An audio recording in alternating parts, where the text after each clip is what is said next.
श्री गणेश चतुर्थी व्रत की पौराणिक कथा के अनुसार एक बार भगवान शिव तथा माता पार्वती नर्मदा नदी के किनारे बैठे थे। वहां माता पार्वती ने भगवान शिव से समय व्यतीत करने के लिए चौपड़ खेलने को कहा। शिव चौपड़ खेलने के लिए तैयार हो गए, परंतु इस खेल में हार-जीत का फैसला कौन करेगा, यह प्रश्न उनके समक्ष उठा तो भगवान शिव ने कुछ तिनके एकत्रित कर उसका एक पुतला बनाकर उसकी प्राण प्रतिष्ठा कर दी और पुतले से कहा, बेटा, हम चौपड़ खेलना चाहते हैं, परंतु हमारी हार-जीत का फैसला करने वाला कोई नहीं है, इसीलिए तुम बताना कि हम दोनों में से कौन हारा और कौन जीता। उसके बाद भगवान शिव और माता पार्वती का चौपड़ खेल शुरू हो गया। यह खेल 3 बार खेला गया और संयोग से तीनों बार माता पार्वती ही जीत गईं। खेल समाप्त होने के बाद बालक से हार-जीत का फैसला करने के लिए कहा गया, तो उस बालक ने महादेव को विजयी बताया। यह सुनकर माता पार्वती क्रोधित हो गईं और क्रोध में उन्होंने बालक को लंगड़ा होने, कीचड़ में पड़े रहने का श्राप दे दिया।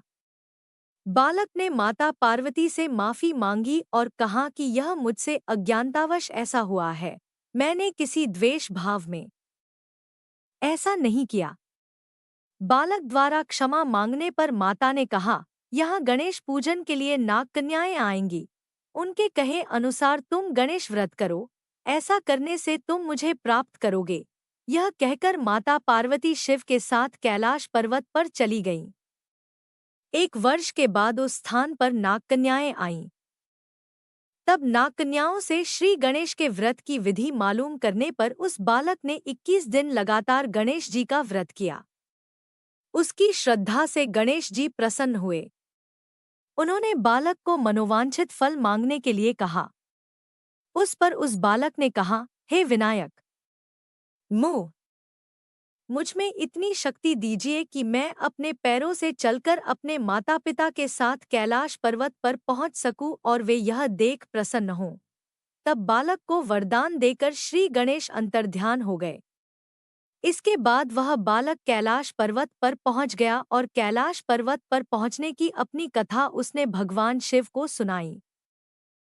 चौपड़ वाले दिन से माता पार्वती शिवजी से विमुख हो गई थी। देवी के रुष्ट होने पर भगवान शिव ने भी बालक के बताए अनुसार 21 दिनों तक श्री गणेश का व्रत किया।